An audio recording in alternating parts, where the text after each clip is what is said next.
Song H.O.C. I'm guessing it stands for High Off Contact. Yeah. A Talks lot of motherfuckers don't be knowing, they be asking me, what the fuck are you talking about? You talk about not smoking weed in that song. I just want to know, like, what's your experience with weed, and you know, why did you make the decision that it's just not for you? Shit, my first experience with weed, it just never, I don't know. It never got me. I probably was high. I was high. I remember I was high, but it never gave me the effect like where I was actually addicted to it. You know what I mean? Like some people be like, man, fuck, niggas be going crazy, stressing, pulling their hair out. Like I got to smoke today, but it never gave me that feeling. Like, I mean, I was like on the third verse, it said, homie dope boy had me high for 4 days. And after that, I mean, it was a cool feeling, but I just never really like got into the craze of it like everybody else had. I mean, I just wanted to flip it. You know what I mean? Everybody talking about weed songs, well, I can't talk about my experience with it, and I don't even smoke, you know? Right. What are some artists that, if you had a choice to like do a track with, and who would you choose? Erykah Badu, Bilal, Andre 3000, Floetry,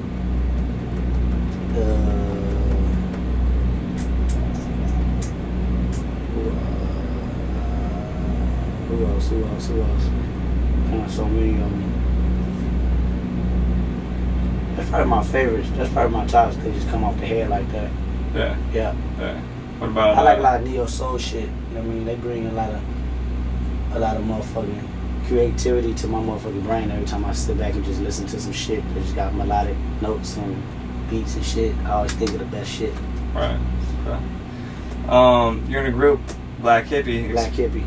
For the people that don't know, explain Black Hippie and what to expect next from Black Hippie.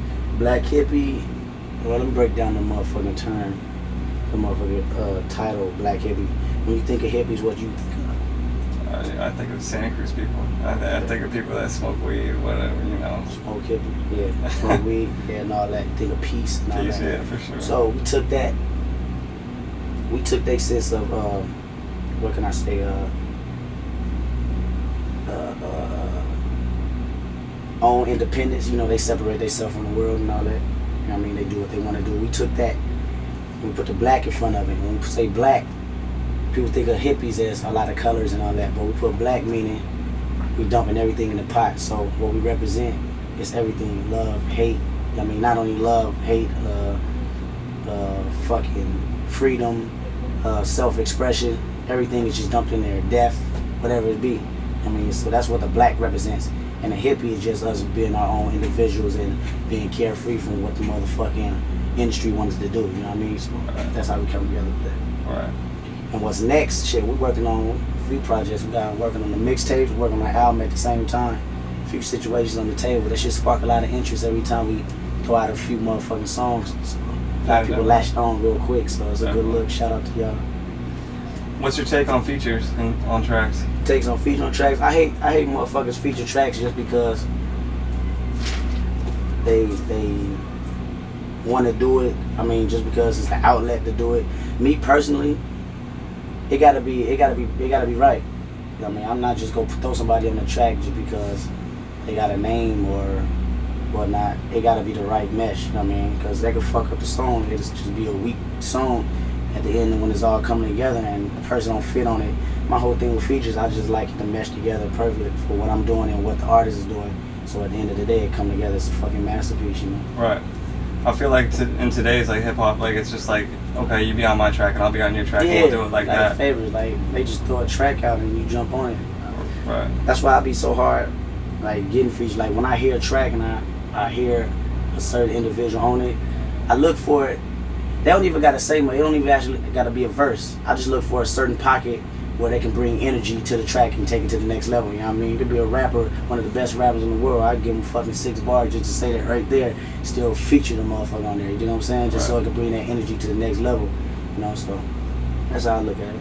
What was it like working with like Merce and Dom Kennedy? Oh, Merce, yeah, that's a good dude. Yeah, Merce like a motherfucking. One thing about Merce, in the studio with him, of course he's a motherfucking genius at heart, but at the same time he's like a mentor. You know what I'm saying?